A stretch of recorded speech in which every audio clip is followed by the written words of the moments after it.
नमस्कार मित्रांनो, आजचा व्हिडिओ मिथुन राशीसाठी आहे. चला तर मग व्हिडिओला सुरुवात करूया. मिथुन राशीच्या व्यक्तींसाठी येणारी अमावस्या अनेक नवीन संकेत घेऊन येत आहे. हा काळ तुमच्या जीवनात आणि विशेषतः घरातील वातावरणात मोठे बदल घडवून आणणारा ठरू शकतो. अनेक दिवसांपासून ज्या गोष्टी अडकून पडल्या होत्या त्या आता हळूहळू मार्गी लागण्यास सुरुवात होईल.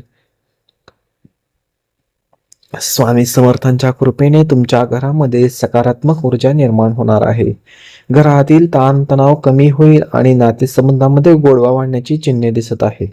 काही व्यक्तींना नवीन घरातील नूतनीकरण किंवा नवीन वस्तू खरेदी करण्याचे योग निर्माण होऊ शकतात. आर्थिक परिस्थितीत सुधारणा होण्याची शक्यता असून कुटुंबातील सदस्याकडून चांगले सहकार्य मिळेल.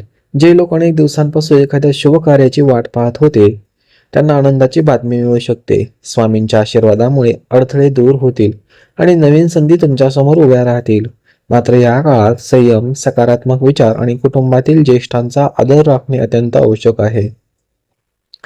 तुमच्या घरात येणाऱ्या या बदलामुळे अनेक जुन्या समस्या संपुष्टात येऊ शकतात आणि नवीन आशा निर्माण होऊ शकतात. काही लोकांच्या घरी पाहुण्यांचे आगमन होईल तर काहींना एखाद्या महत्त्वाच्या निर्णयाचा लाभ मिळू शकतो. अमावस्येनंतरचा हा काळ तुमच्या मनातील भीती दूर करून आत्मविश्वास वाढवणारा ठरेल. स्वामी समर्थांवर श्रद्धा ठेवा, त्यांच्या नामस्मरणात राहा आणि कोणतेही मोठे निर्णय घेताना शांतपणे विचार करून घ्या. पुढील काही दिवस तुमच्यासाठी अत्यंत महत्त्वाचे ठरू शकणार आहेत, कारण नशिबाची साथ आणि स्वामींची कृपा एकाच वेळी लाभण्याचे संकेत दिसत आहेत. घरातील वातावरण अधिक आनंदी आणि मंगलमय होईल. तसेच कुटुंबातील सदस्यांमध्ये प्रेम आणि एकता वाढेल. त्यामुळे येणाऱ्या या बदलांचे स्वागत सकारात्मक मनाने करा आणि स्वामी समर्थांचे आशीर्वाद सदैव आपल्या सोबत आहेत यावर विश्वास ठेवा. अमावस्येनंतर सुरू होणारा हा विशेष काळ मिथुन राशीच्या अनेक व्यक्तींसाठी जीवनाला नवीन दिशा देणारा ठरू शकतो. घरातील जुने वाद, गैरसमज आणि मनातील नाराजी दूर होण्याची शक्यता निर्माण होत आहे. स्वामी समर्थांच्या कृपेने कुटुंबातील सदस्य एकमेकांच्या अधिक जवळ येतील आणि एकमेकांना समजून घेण्याचा प्रयत्न करतील. ज्या व्यक्तींना अनेक दिवसांपासून आर्थिक अडचणींना सामना करावा लागत होता त्यांना नवीन उत्पन्नाचे मार्ग उपलब्ध होऊ शकतात. अचानक धनलाभ, रखडलेले पैसे परत मिळणे किंवा एखाद्या महत्त्वाच्या कामातून फायदा होण्याचे संकेत दिसत आहेत. मात्र या काळात अनावश्यक खर्च टाळणे आणि पैशांचा योग्य वापर करणे आवश्यक ठरेल. नोकरी आणि व्यवसायाच्या दृष्टीने देखील हा काळ लाभदायक ठरू शकतो. काही व्यक्तींना नवीन संधी मिळतील तर काहींना त्यांच्या मेहनतीचे योग्य फळ प्राप्त होईल. वरिष्ठ व्यक्तींचे सहकार्य मिळेल आणि तुमच्या कामाचे कौतुक होण्याची शक्यता आहे. व्यवसाय करणाऱ्या लोकांसाठी नवीन ग्राहक, नवीन व्यवहार किंवा नवीन योजना फायदेशीर ठरू शकतात. मात्र कोणत्याही निर्णयामध्ये घाई करू नका आणि अनुभवी व्यक्तींचा सल्ला घेणे हितावह ठरेल. कौटुंबिक जीवनात आनंदाचे वातावरण निर्माण होईल. एखादे शुभ कार्य, धार्मिक कार्यक्रम किंवा कुटुंबासोबत आनंदाचे क्षण अनुभवण्याची संधी मिळू शकते. घरातील ज्येष्ठ व्यक्तींचे आशीर्वाद तुमच्यासाठी भाग्यवर्धक ठरतील. मुलांच्या प्रगतीमुळे मन प्रसन्न होईल आणि त्यांच्या यशामुळे घरात आनंदाचे वातावरण निर्माण होईल. वैवाहिक जीवनातही सकारात्मक बदल घडतील आणि जोडीदारासोबतचे संबंध अधिक मजबूत होतील. आरोग्याच्या बाबतीत थोडी काळजी घेणं गरजेचं आहे. कामाचा ताण आणि मानसिक चिंता यामुळे थकवा जाणवू शकतो. त्यामुळे नियमित दिनचर्या, योग्य आहार आणि पुरेशी विश्रांती घेणे आवश्यक ठरेल. स्वामी समर्थांचे नामस्मरण आणि सकाळी थोडा वेळ ध्यानधारणा केल्यास मानसिक शांती लाभेल आणि सकारात्मक ऊर्जा वाढेल. घरामध्ये दर गुरुवारी दिवा लावून स्वामींचे स्मरण केल्यास शुभ परिणाम मिळू शकतात. मित्रांनो, हा मजकूर धार्मिक आणि ज्योतिषीय श्रद्धांवर आधारित आहे. प्रत्येक व्यक्तीचे जीवन, निर्णय आणि अनुभव वेगवेगळे असतात. त्यामुळे सकारात्मक विचार, परिश्रम आणि योग्य कृती यांना सर्वाधिक महत्त्व द्या. मिथुन राशींच्या व्यक्तींसाठी अमावस्येनंतरचा हा काळ केवळ बाह्य बदलांचा नसून अंतर्मनातही मोठे परिणाम घडवून आणणारा ठरू शकतो. अनेक दिवसांपासून मनात साचलेल्या चिंता, भीती आणि नकारात्मक विचार हळूहळू दूर होण्यास सुरुवात होईल. स्वामी समर्थांच्या कृपेने नवीन उत्साह आणि आत्मविश्वास तुमच्या जीवनात प्रवेश करेल. ज्या गोष्टी अशक्य वाटत होत्या त्याच गोष्टी आता शक्य होण्याचे संकेत दिसत आहेत.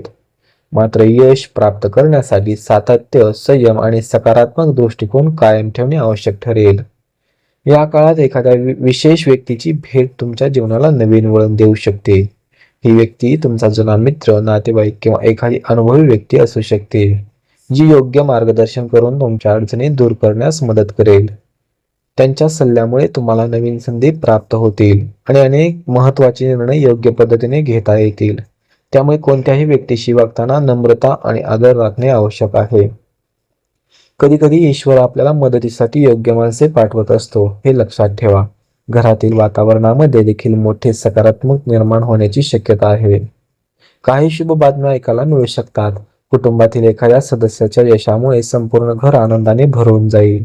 विवाह, नवीन व्यवसाय, नवीन वाहन किंवा नवीन घराशी संबंधित चर्चा पुढे सरकू शकतात. ज्येष्ठ व्यक्तींचे मार्गदर्शन आणि आशीर्वाद तुमच्या प्रत्येक पावलाला बळ देणार आहेत.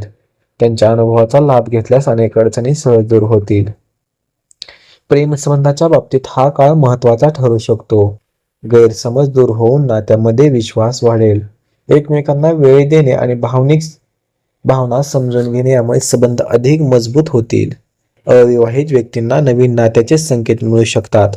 मात्र कोणताही निर्णय भावनेच्या भरात न घेता विचारपूर्वक घेणे हिताचे ठरेल. स्वामी समर्थांच्या भक्तांसाठी हा काळ विशेष मानला जातो. नियमित नामस्मरण, प्रार्थना आणि सत्कर्म यामुळे जीवनातील नकारात्मक शक्ती दूर होतात आणि सकारात्मकतेचा ऊर्जेचा प्रवाह वाढतो अशी श्रद्धा आहे. प्रत्येक गुरुवारी स्वामींच्या प्रतिमेसमोर दिवा लावून प्रार्थना केल्यास मनाला शांती आणि धैर्य प्राप्त होऊ शकते. आपल्या घरातील वातावरण नेहमी प्रसन्न ठेवण्यासाठी कुटुंबासोबत प्रार्थना करणे, योग्य वेळी नामस्मरण करणे लाभदायक ठरू शकते. मित्रांनो, हा मजकूर धार्मिक आणि ज्योतिषीय मान्यतांवर आधारित आहे. मिथुन राशीच्या प्रिय व्यक्तींनो, अमावास्येनंतर सुरू होणारा हा काळ तुमच्या आयुष्यातील एक महत्त्वाचा टप्पा ठरू शकतो. अनेक दिवसांपासून ज्या बदलाची तुम्ही मनोमन वाट पाहत होता, त्या बदलाची चाहूल आता लागण्यास सुरुवात होईल. स्वामी समर्थांच्या कृपेने तुमच्या घरातील वातावरणात आनंद, समाधान आणि सकारात्मक ऊर्जा वाढण्यास संकेत मिळत आहेत. मात्र हे लक्षात ठेवा की कोणतेही यश केवळ नशिबामुळे मिळत नाही, तर त्यासाठी प्रामाणिक प्रयत्न, संयम आणि श्रद्धा यांचीही आवश्यकता असते. घरातील एखादी मोठी समस्या ज्यामुळे संपूर्ण कुटुंब चिंतित होते, तिचे समाधान मिळण्याची शक्यता निर्माण होत आहे. कुटुंबातील सदस्यांमध्ये असलेले मतभेद दूर होतील आणि एकमेकांविषयीचा विश्वास अधिक दृढ होईल. काही व्यक्तींना नवीन घर, नवीन व्यवसाय किंवा नवीन सुरुवातीची संबंधित बातमी मिळू शकते. अनेक दिवसांपासून रखडलेली कामे पूर्ण होऊ लागतील आणि त्यातून मनाला मोठा दिलासा मिळेल. आर्थिक परिस्थितीतही हळूहळू सुधारणा होईल आणि उत्पन्नाचे नवीन मार्ग उपलब्ध होण्यास शक्यता आहे. या काळात स्वामी समर्थ तुम्हाला एक महत्त्वाचा संदेश देत आहेत. कधीही अहंकार बाळगू नका आणि आपल्या यशामध्ये इतरांचे योगदान विसरू नका. नम्रता, प्रामाणिकपणा आणि सत्कर्म यामुळे जीवनामध्ये खरा आनंद प्राप्त होतो. कोणाच्याही मनाला दुखवू नका. गरजूंना मदत करा आणि आपल्या कुटुंबाला वेळ द्या, कारण घरातील प्रेम आणि एकता हेच खरे धन असते. स्वामींच्या कृपेने तुमच्या जीवनात येणाऱ्या प्रत्येक संधीचे स्वागत सकारात्मकतेने मनाने करा. आरोग्याच्या दृष्टीने स्वतःची काळजी घेणे अत्यंत महत्त्वाचे ठरेल. नियमित व्यायाम, संतुलित आहार आणि मानसिक शांतता याकडे विशेष लक्ष द्या. जास्त चिंता करण्याऐवजी वर्तमानात राहून प्रत्येक दिवस आनंदाने आणि सुखाने, समाधानाने जगण्याचा प्रयत्न करा. सकाळी किंवा संध्याकाळी काही वेळ नामस्मरण करणे खूप गरजेचे आहे. ज्योतिषीय मान्यतांवर आधारित आहे हा संदेश. त्याचा उद्देश सकारात्मक आणि प्रेरणा देणे हा आहे. प्रत्येक व्यक्तीचे आयुष्य, अनुभव आणि निर्णय वेगवेगळे असू शकतात, त्यामुळे स्वतःच्या कर्तृत्वावर विश्वास ठेवा. मित्रांनो, हा व्हिडिओ जर तुम्हाला आवडला असेल तर व्हिडिओला लाईक करा, शेअर करा आणि चॅनलला सबस्क्राईब करायला विसरू नका. भेटूयात पुढील व्हिडिओमध्ये. तोपर्यंत श्री स्वामी समर्थ. श्री गुरुदेव दत्त. अवधूत चिंतन. श्री गुरुदेव दत्त. ओम नमो आदेश. अलख निरंजन. आदेश आदेश आदेश.